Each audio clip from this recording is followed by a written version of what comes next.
Halo sahabat muda Katolik, perkenalkan nama saya Maria Yunil Pinul dari semester 4A, Sekolah Tinggi Pastoral Santo Petrus Kuskupan Atambua. Baik, pada kesempatan ini saya mengajak kita semua untuk mendengar dan merenungkan baca Injil hari ini. Sebelum kita memulai, saya mengajak kita semua untuk berdoa. Dalam nama Bapa dan Putra dan Roh Kudus, amin.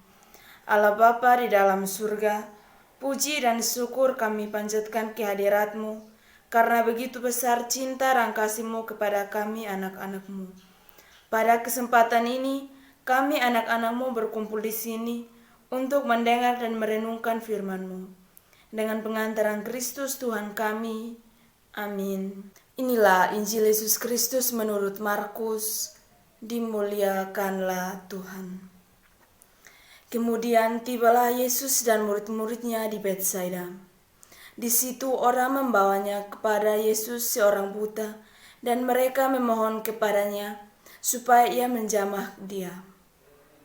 Yesus memegang tangan orang buta itu dan membawa dia keluar kampung. Lalu ia meludahi mata orang itu dan meletakkan tangannya atasnya dan bertanya, "Sudahkah kau lihat sesuatu?" Orang itu memandang ke depan lalu berkata, "Aku melihat orang, sebab melihat mereka berjalan-jalan, tetapi tampaknya seperti pohon-pohon." Yesus meletakkan lagi tangannya kepada mata orang itu, dan orang itu sungguh-sungguh melihat dan telah sembuh, sehingga ia dapat melihat segala sesuatu dengan jelas. Sesudah itu, Yesus menyuruh dia pulang ke rumahnya dan berkata, "Jangan masuk ke kampung." Demikianlah sabda Tuhan. Terpujilah Kristus. Bapak, Ibu, saudara-saudari yang terkasih dalam Kristus, segala sesuatu memerlukan waktu.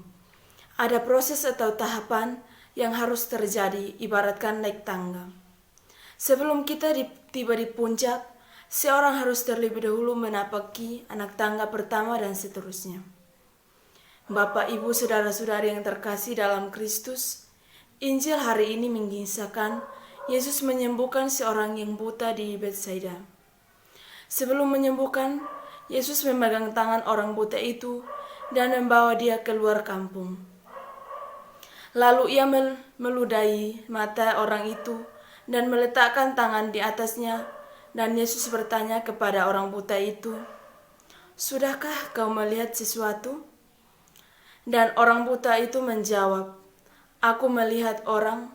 Lalu Yesus meletakkan tangannya lagi kepada orang buta itu, dan orang buta itu sungguh-sungguh melihat segala sesuatu dengan jelas.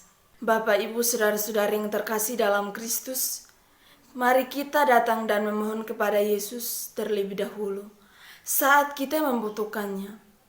Namun, kita tetap harus sabar apabila harapan kita belum terkabulkan. Semoga. Sebelum kita mengakhiri permenungan kita ini, saya mengajak kita semua untuk berdoa penutup. Marilah berdoa.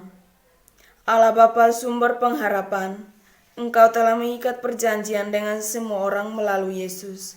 Semoga kami selalu berpegang teguh pada Dia dan berkembang menjadi umat yang patut setia.